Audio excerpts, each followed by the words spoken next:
हुक्मरानों के हुक्म पे गजब का शासन चल रहा है। हुक्मरानों के हुक्म पे गजब का शासन चल रहा है।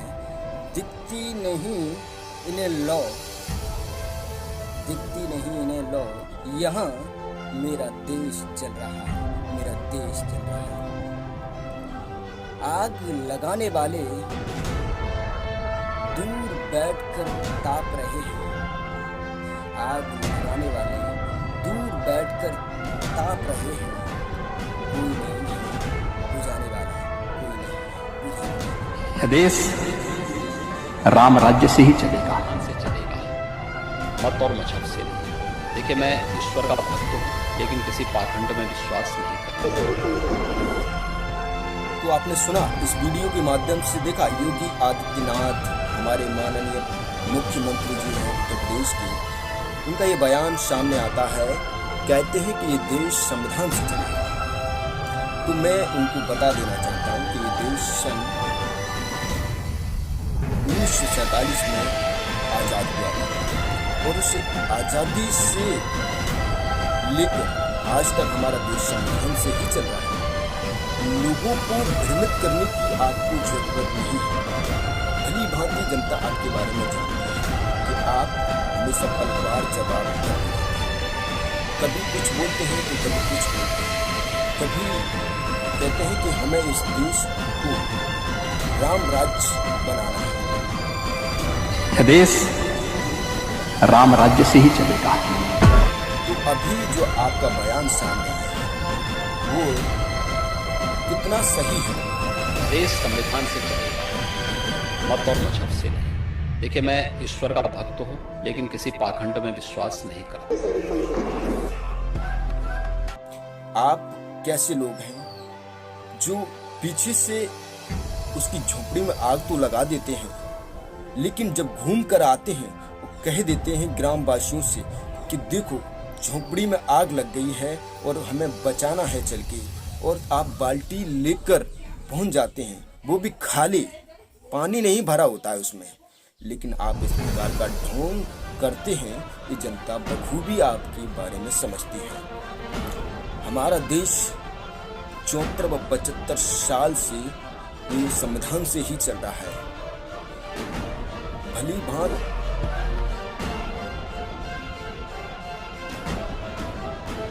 आपको बताने की जरूरत नहीं है मुझे, लेकिन आपको समझना पड़ेगा।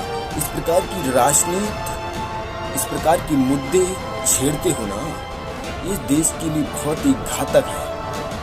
अगर राजनीति करना है तो शिक्षा पे करिएगा, जो चीज़ है नहीं उस पे करिएगा, उसको डेवलप करने की कोशिश करिएगा।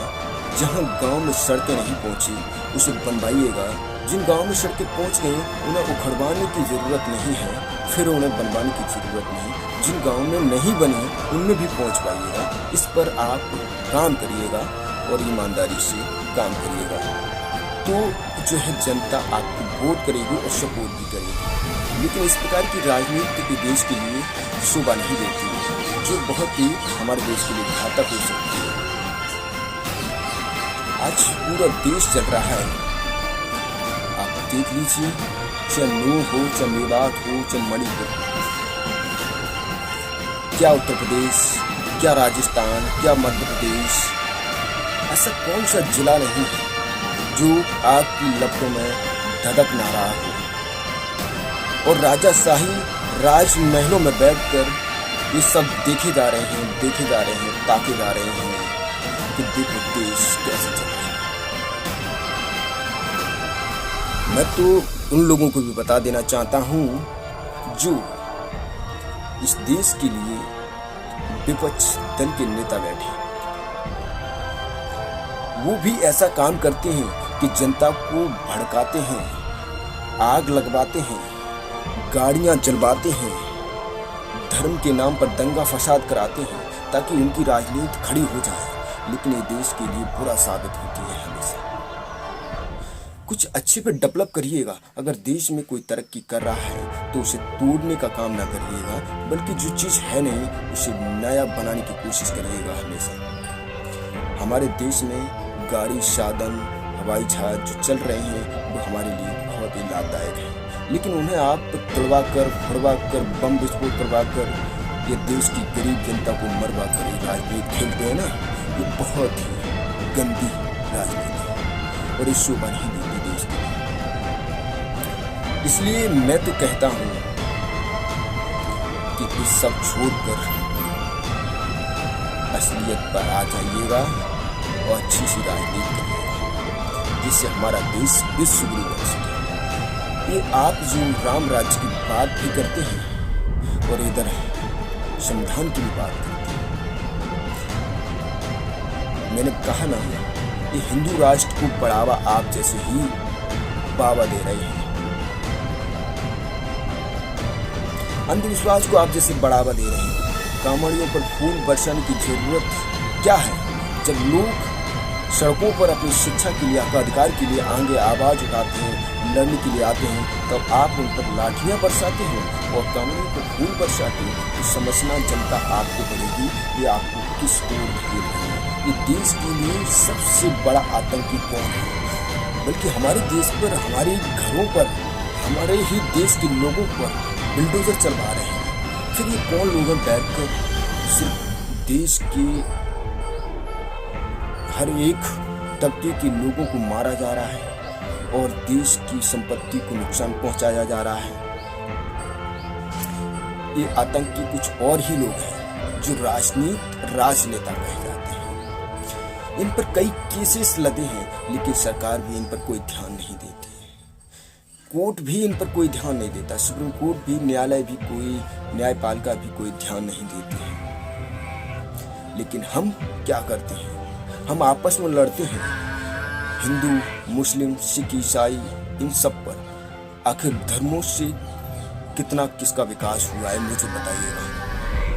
मैं पिछले 2-4-5 साल में इतना ज़्यादा आतंक देख रहा हूँ। कहीं बहन बेटियों को जिंदा जला दिया जाता है, कहीं बहन बेटियों को नग्न अवस्था में घुमाया जाता है, तो कहीं बहन बेटियों को पत्थरों से कुचल कर मार डाल दिया जाता है, कहीं सरेआम जो है मर्डर किया जाता है, खुले बाजार में कत्लेआम किया जाता है। इतनी गुंडागर्दी बढ़ गई है, इतना आतंक बढ़ गया है, कुछ ही चंद सालों में ये देखने के लिए सब मिल रहा है। कहीं हमारी रेल संपत्ति को तोड़ा जा रहा है, कहीं कुछ किया जा रहा है, कहीं कुछ किया जा रहा है, कहीं पुलवामा जैसे अटैक हमला करवाए जा रहे हैं। इसके पीछे किसका हाथ है? ये समझना पड़ेगा। और आप और हमको जो देश के लिए एक नर्क बनाने में जो तुले हैं, इन्हें बहुत जल्द सत्ता से दूर करिएगा और ऐसे लोगों को सपोर्ट करिएगा जो इस देश के मूल निवासी हैं और इस देश के लिए हमेशा भला चाहते हैं। हमें ऐसे लोगों को सत्ता में नहीं बैठाना चाहिए कि जो हमारे ही लोगों पर अत्याचार करे, हमारे देश की संपत्ति को नुकसान पहुंचाए। सबसे बड़े आतंकी कोई है इस देश में, कोई है राजनीति।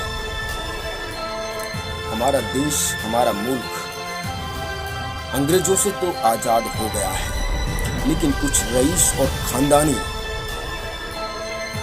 के हाथों में ये कमान पहुंच गई है जो अपने आप को यह समझ रहे हैं कि मैं इस देश के बहुत बड़े राजा हैं, रईस हैं और देश पर ऐसे हुकूमत कर रहे हैं कि जिसकी कोई सीमा नहीं है।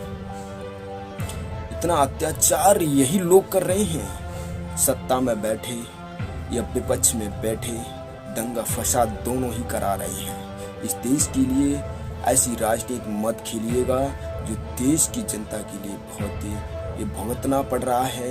कभी जनता पानी के लिए तरस रही है तो कभी रोटी के लिए तरस रही है, कभी अपने प्राण बचाने के लिए तरस रही है। ऐसे बुलडोजर चलवाने की ज़रूरत नहीं है और ऐसे सजा की ज़रूरत नहीं है। हमें न्याय दीजिए और हम न्याय तो मांगे किससे? हमें न्याय नहीं मांगना है, हमें तो छीन कर लेना है। अब छीन कर लेना है। रोटी, कपड़ा, मकान चाहिए, हर हाल में शिक्षा चाहिए। ये सब मैं तो छीन कर ले लेंगे, आपसे मांगने की जरूरत मुझे नहीं पड़ेगी। और मांगना मुझे किससे है, मेरे ही देश में अगर मुझे भीख मांगनी पड़े तो ये मेरे लिए बहुत ही सौभाग्य की बात नहीं है। कोई जो अपने देश में मांग रहे हैं और मिल जाए, हमें से सौभाग्य नहीं समझेंगे। हमारे देश में हमें मांगना नहीं है, हमें तो छीन कर लेना है। और हर हाल में पहले तो शिक्षा ग्रहण करिए और बोलिए और अधिकार के लिए लड़िए, आगे आइए। शिक्षा ही शेरनी का दूध है, जो पिएगा वो शेर की तरह दहाड़ेगा। डॉक्टर अम्बेडकर कहा करते थे। ये देश अशोक का सम्राट का देश है, बुद्ध का देश है। ये बुद्ध की विचारधारा पर हमेशा चलेगा तो हमेशा शांति कायम बनी रहेगी, वरना रोज ऐसे दंगे फसाद तुम जैसे लोग इस देश में कराते रहेंगे। हमें बुद्ध की विचारधारा पर चलना है, न कि हमें धर्म धम्म पर चलना है। हमें तो सिर्फ बुद्धि जैसी विचारधारा पर चलना है, जहाँ हमेशा शांति का प्रतीक कहा जाता है। और इस देश में बड़े बड़े प्राइम मिनिस्टर, चीफ मिनिस्टर इस बात को भी कह चुके हैं कि हम इस देश के वासी हैं कि जहाँ बुद्ध रहा करते थे। हम उस देश से आए हैं, हम उस बुद्ध के देश से आए हैं। I come from India, Buddha of land. यानी कि हम कहना चाहते हैं कि इस देश से आए हैं, बुद्ध की धरती से आए हैं। ये रईस खानदान की पत्नी नीता अंबानी यह बात कहती है, और इस बात को हमारे माननीय प्रधानमंत्री भी कहते हैं कई बार कि हम बुद्ध के देश से आए हैं। और बुद्ध की तस्वीर को देखते हुए कई बार विदेशों में तो साबित होगा कि बुद्ध का देश है। और अंतिम संदेश मेरा यह है कि कुछ ढोंगी चंद बाबा इस देश में आ गए हैं, जो लुटेरों की तरह लूट कर देश भागे जा रहे हैं। आपको उनसे बचना है, अंधविश्वास से बचना है, पाखंड से बचना है, ढोंगियों से बचना है, धर्म के धंधे से बचना है। हमें ईमानदारी कर्म पर चलना है, निष्ठा स्वाभिमान से चलना है। हमें अपने देश को विश्व गुरु बनाना है, और ये मुमकिन हो पाएगा आप और हमारी वजह से, जो इस देश की ये गरीब जनता है, इस देश के